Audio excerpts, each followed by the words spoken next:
ಸುಳ್ಳು ಹೇಳಿ ಅಧಿಕಾರಕ್ಕೆ ಬಂದಂತಹ ಸನ್ಮಾನ್ಯ ಸಿದ್ದರಾಮಯ್ಯನವರು ತೊಗಲಕ್ ದರ್ಬಾರ್ ನಡೆಸ್ತದೆ ರಾಜ್ಯದಲ್ಲಿ. ಯಾರು ಕಾನೂನು ಸುವ್ಯವಸ್ಥೆ ಕಾಪಾಡಬೇಕಾಯ್ತು, ಅದರ ಬದಲಾಗಿ ಅವರ ದ್ವಂದ್ವ ಹೇಳಿಕೆಗಳಿಂದ ಇಂದು ಬೆಳಗಾವಿನಲ್ಲಿ ಮಹಿಳಾ ಕಾರ್ಯಕರ್ತರು ಪ್ರತಿಭಟನೆ ಮಾಡ್ತಾ ಇದ್ರು, ಭದ್ರತಾ ವೈಫಲ್ಯದ ಬಗ್ಗೆ ಮಾತಾಡಿದ್ರು, ಅನುಮಾನ ಮಾಡಿದ್ರು, ಯುದ್ಧ ಅನಿವಾರ್ಯ ಅವಶ್ಯಕತೆ ಇಲ್ಲ ಅಂತ ಹೇಳಿದ್ರು. ಇದನ್ನು ಖಂಡಿಸಿ ಬೆಳಗಾವಿನಲ್ಲಿ ಪ್ರತಿಭಟನೆ ಮಾಡಿದರೆ ಆ ಪ್ರತಿಭಟನೆಯಿಂದ ಎಲ್ಲೋ ಒಂದ್ ಕಡೆ ಮುಖ್ಯಮಂತ್ರಿಗಳು ಡಿಸ್ಟರ್ಬ್ ಆಗಿದ್ದಾರೆ, ಕುರ್ಚಿ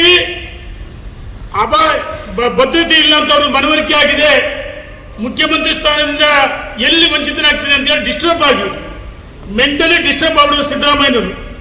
ನನಗೆ ಸಿದ್ದರಾಮಯ್ಯರ ಬಗ್ಗೆ ಗೌರವ ಇದೆ, ಆದರೆ ಯಾವ ರಕ್ಷಣೆ ಇಲಾಖೆಯವರು ನಿಮಗೆ ರಕ್ಷಣೆಯನ್ನು ಕೊಡೋಕೆ ಬಂದಂತವ್ರಿಗೆ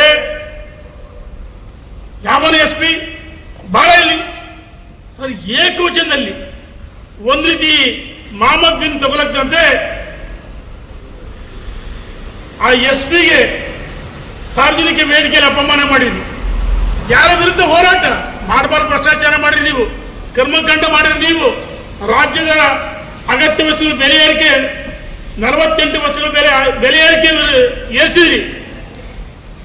ಕೇಂದ್ರ ಸರ್ಕಾರ ವಿರುದ್ಧ ಹೋರಾಟ ಮಾಡ್ತಿರಲ್ಲ, ನಿಮಗೆ ಯಾವುದೇ ನೈತಿಕತೆ ಇಲ್ಲ.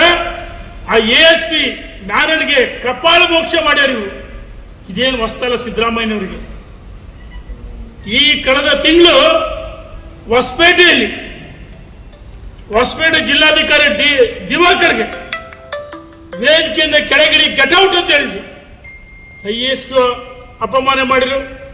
ಶಂಕರ್ ಬಿದಿರಿ IPS ಆಫೀಸರ್ ವಿಧಾನಸೌಧದಲ್ಲಿ ಕೊರಳು ಪಟ್ಟಿ ಕೈ ಹಾಕಿದ್ರು. ನಮ್ಮ ಎದುರಿಗೆ ಕಣ್ಣೆದುರಿಗಿದೆ. ಅವರ ಕಾರ್ಯಕರ್ತ ಮೈಸೂರಿನಲ್ಲಿ ಆಳ ಮಹಿಳೆಯರನ್ನು ಗೌರವಿಸ್ತಾರೆ ಇವರು. ಆ ಮಹಿಳೆಗೆ ಕಪಾಳ ಮೋಕ್ಷ ಮಾಡಿದ್ರು. ಈ ರೀತಿ ಸಿದ್ದರಾಮಯ್ಯನವರು ದುರಂಕಾರದಿಂದ ವರ್ತನೆ ಮಾಡ್ತಿದ್ರೆ, ಈ ರಾಜ್ಯದ ಜನರಿಗೆ ಅಪಮಾನ ಮಾಡಿದರೆ ಯಾವ ಯೋಧರನ್ನೂ ಅಪಮಾನ ಮಾಡ್ತಾರೆ, IAS IPS ಅಧಿಕಾರಿಗಳು ಅಪಮಾನ ಮಾಡ್ತಾರೆ, ಮಹಿಳೆಯರಿಗೆ ಅಪಮಾನ ಮಾಡಿದರೆ ಸಿದ್ದರಾಮಯ್ಯನವರೇ ನೀವು ರಾಜೀನಾಮೆ ಕೊಡಬೇಕು, ಇಲ್ಲದೇ ನಿಮ್ಮ ವಿರುದ್ಧ ಹೋರಾಟ ಮಾಡ್ತೀವಿ ಅಂತ ಹೇಳಿ ಸಿದ್ದರಾಮಯ್ಯನವರು ರಾಜೀನಾಮೆ ಕೊಡಬೇಕಂದ್ರೆ ಒತ್ತಾಯ ಮಾಡ್ತೀವಿ.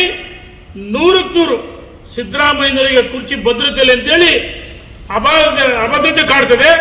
ಅದಕ್ಕೋಸ್ಕರ ಮೆಂಟಲಿ ಡಿಸ್ಟರ್ಬ್ ಆಗಿ ವಿಕೃತ ಮನಸ್ಸಿಂದ IPS ಅಧಿಕಾರಿಗಳಿಗೆ ಸಾರ್ವಜನಿಕವಾಗಿ ಕಪಾಳ ಮೋಕ್ಷ ಮಾಡ್ತಿಲ್ಲ. ನಿಮಗೆ ಶೋಭೆ ತರುತ್ತ ರಾಜ್ಯದ ಮುಖ್ಯಮಂತ್ರಿಯಾಗಿ ಯಾವ ರೀತಿ ವರ್ತನೆ ಮಾಡಬೇಕಾಯ್ತು? 6.5 ಕೋಟಿ ಜನರನ್ನು ರಕ್ಷಣೆ ಮಾಡಬೇಕಾದ ನೀವು ಕಪಾಳ ಮೋಕ್ಷ ಮಾಡ್ತೀರಂದ್ರೆ ನಿಮ್ಮ ಮನಸ್ಸು ವಿಕೃತ ಮನಸ್ಸಾಗಿ ಸಿದ್ದರಾಮಯ್ಯನವರೇ ಮೆಂಟಲಿ ಡಿಸ್ಟರ್ಬ್ ಆಗಿದ್ದೀರಿ. ನಿಮಗೆ ವಿಶ್ರಾಂತಿ ಬೇಕಂತ ಹೇಳಕ್ಕೆ ಇಚ್ಛೆ ಪಡ್ತೀನಿ ನಾನು. ಇದು ಸರಿಯಲ್ಲ ಅಂತೇಳಿ ರಾಜೀನಾಮೆ ಕೊಡಬೇಕಂತ ಒತ್ತಾಯ